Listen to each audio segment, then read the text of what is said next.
নিজেও জানি না নিজের দুনিয়া কেমন যায়।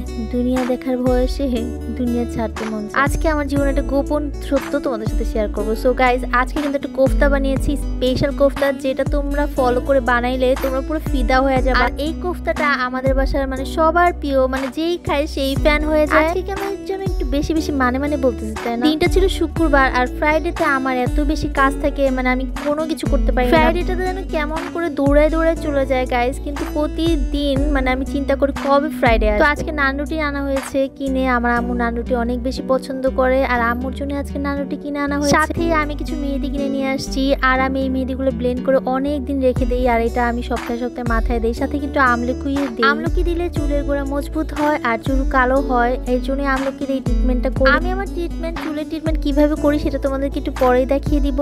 কিন্তু গাইস, কেউ আবার হেয়ার দেখতে চাও না, কারণ আমি হেয়ার আমি দেখাই না। সো আমি হেজাব, তো আমার কাছে যেগুলো অনেক বেশি ভালো মনে হয় সেগুলোই তোমাদের সাথে শেয়ার। বৃহস্পতিবার রাতে আমি আমলকি আর মেহেদি কিনে নিয়ে আসছিলাম, আর আমলকিটাকে আমি সুন্দর করে বেটে নিচ্ছিলাম। গাইস, আমার ব্লেন্ডারে আমলকি ব্লেন্ড হয় না, সো আমাকে বেটেই নিতে হয়। বাটাবাটির কাজ করতে আমার অনেক বেশি কষ্ট লাগে, এজন্য আমি অনেক বেশি দূরে থাকি। যাই হোক, সবকিছুর সাথে চুলের যত্ন তো করতেই হয়। ইদানিং হেয়ার ফল অনেক বেশি হচ্ছে। মেহেদি পাতাটা আমি ব্লেন্ডারে ব্লেন্ড করে নিব, সাথে এই আমলকি বাটাটা আমি দিয়ে দিলাম মেহেদি পাতার সাথে। আর আজকে বাইরে এত সুন্দর বৃষ্টি হচ্ছিল, অসাম লাগতেছিল জাস্ট। ওই যে তোমাদেরকে বললাম না, কিছু কিছু সময় বাঁচার আকাঙ্ক্ষাটাই মরে যায়। কেন যেন দিনগুলো এত বেশি খারাপ। ইদানিং কিছু মানুষের পুরনো কষ্টগুলা, মানে যারা আমাকে পুরনো কষ্ট দিয়েছে, সেগুলো কেন যেন খুবই মনে পড়ে। ইদানিং কেন যেন পুরনো কষ্ট দেওয়া মানুষগুলোর কথা খুব মনে পড়ে। আমার মেহেদির সাথে মেথি, ডিম, পেঁয়াজ, আমলকি গুঁড়া, তারপর ভঙ্করাজ গুঁড়া, এগুলো সব আমি কিনে নিয়ে আসছিলাম 20 টাকা করে ওগুলো আমি মিক্স করে দিয়েছি। সাথে আম্মু কিছু ফ্যাপসা বের করেছে, সিদ্ধ করে দিয়েছে, ওগুলো আমি একটু কেটে দিচ্ছিলাম আম্মু। এখানে শুধু কলিজার ফ্যাপসা ছিল,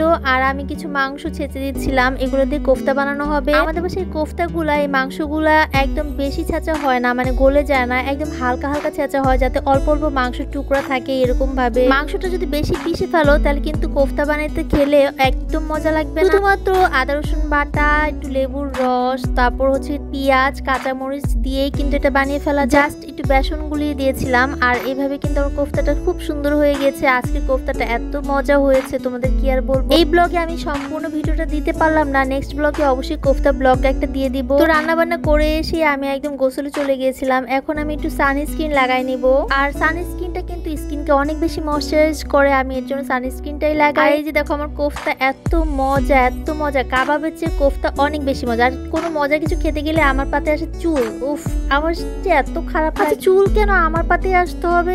বিরক্ত। বলে না, নিন্দের পিন্দে, যখনই কোনো কিছু নিন্দি, এর জন্য নিনতেই চায় না, পিনতেই। কিছু মাংসের টুকরা একদম বেঁচে গিয়েছিল, ওগুলো আমি বিড়ালকে দিতে গিয়ে। আমাদের বাসায় এই ম্যাও দুইটা তখন ঝগড়া করতেছিল কে আগে খাবে। যখন বললাম যে দুজন মিলেমিশে খাও, তখন দেখতেছি ঠিকই মিলেমিশে খাচ্ছে। মানুষ কথা না শুনলে বিড়াল কথা শুনে। Guys, tata.